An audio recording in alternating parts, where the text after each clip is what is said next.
कहानी सागर में आप सभी का स्वागत है। जैसा कि हम जानते हैं, नवरात्रि में कुंवारी कन्याओं का पूजन किया जाता है और उन्हें उपहार देकर संतुष्ट किया जाता है। इसके पीछे का कारण यह है कि एक बार की बात है, महिषी के गर्भ से उत्पन्न शक्तिशाली महिषासुर ने देवताओं को परास्त कर तीनों लोकों पर आधिपत्य स्थापित कर लिया था। उसने सभी लोकपालों को हटा दिया और स्वर्ग से देवताओं को भी भगा दिया। सभी देवता घबराकर ब्रह्मा, विष्णु और शिव की शरण में गए। सभी ने महिषासुर का सब वृत्तांत कह सुनाया तथा उसके वध के निमित्त कोई उपाय करने की प्रार्थना की। महिषासुर का वध करना किसी एक देवता की शक्ति के लिए अकेले संभव नहीं था। इसका उपाय ब्रह्मा जी ने दिया कि सभी देवताओं में व्याप्त मातृशक्ति को संगठित की जाए और वही माता असुर का अंत करे। इस प्रकार देवी का प्रादुर्भाव हुआ। भगवान विष्णु के मुख से हजारों सूर्यों के समान कांतिमय दिव्य तेज उत्पन्न हुआ।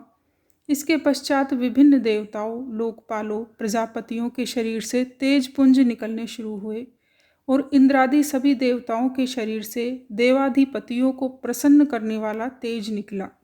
भगवान शिव के शरीर से जो तेज निकला उससे देवी का मुख बना। यमराज के तेज से केश बने। भगवान विष्णु के तेज से भुजाएं बनी। चंद्रमा के तेज से दोनों स्तन, इंद्र के तेज से कटी प्रदेश, वरुण के तेज से जंघा और उरु उत्पन्न हुए और पृथ्वी के तेज से दोनों नितंब, ब्रह्मा जी के तेज से दोनों चरण, सूर्य के तेज से दोनों पैरों की अंगुलियां तथा वसुओं के तेज से हाथों की उंगलियों का निर्माण हुआ। कुबेर के तेज से नासिका, प्रजापति के तेज से दांत, अग्नि के तेज से तीनों नेत्र, संध्या के तेज से भुएं, वायु के तेज से दोनों कान उत्पन्न हुए। इस प्रकार देवी ने स्वरूप धारण किया। उनकी 10 भुजाओं से पूरा आकाश आच्छादित हो गया। जगदम्बा ने घोर गर्जना की। उनकी क्षमता देखकर देवताओं का हृदय आनंदित हुआ। इसके बाद माता ने देवों से पूछा, ऐसा क्या हो गया जो आप सबने संगठित होकर मेरा आह्वान किया? तब देवताओं ने अश्रुपूरित नेत्रों से अपनी दुर्दशा और महिषासुर के अत्याचारों की कथा सुनाई। माता का हृदय अपने बच्चों के कष्ट से द्रवित हो गया। उन्होंने पूछा, आखिर मैं ऐसा क्या करूं कि तुम्हारे कष्ट दूर हो जाए? तब देवताओं ने उनसे महिषासुर के वध की प्रार्थना की। देवी ने उनकी प्रार्थना स्वीकार करके महिषासुर के वध का संकल्प लिया। देवी के इस संकल्प के साथ ही महायुद्ध की तैयारियां शुरू हो गई। देवताओं ने महिषासुर के वध के लिए उन्हें तरह तरह के अस्त्र शस्त्रों से सुसज्जित करना शुरू किया।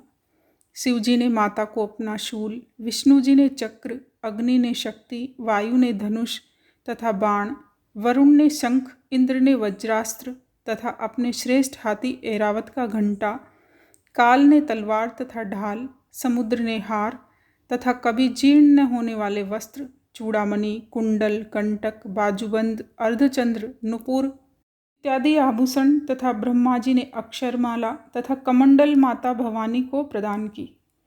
विश्वकर्मा ने देवी को अंगूठियां, हिमवान ने देवी को सिंह तथा नाना प्रकार के रत्न, धनपति कुबेर ने उन्हें उत्तम मधु से भरा एक मधु पात्र तथा शेष नाग जी ने देवी को नागहार सहर्ष प्रदान किया। इस शस्त्रों की सहायता से माता ने महिषासुर से युद्ध किया और उसका वध किया।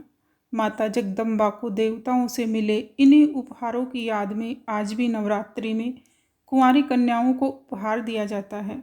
नवरात्रि में यदि कोई कन्या उपहार मांगे तो उसे पूरा करने का प्रयास करना चाहिए। इससे माता प्रसन्न होती है। किसी भी कन्या का अपमान करने पर माता अप्रसन्न होती है।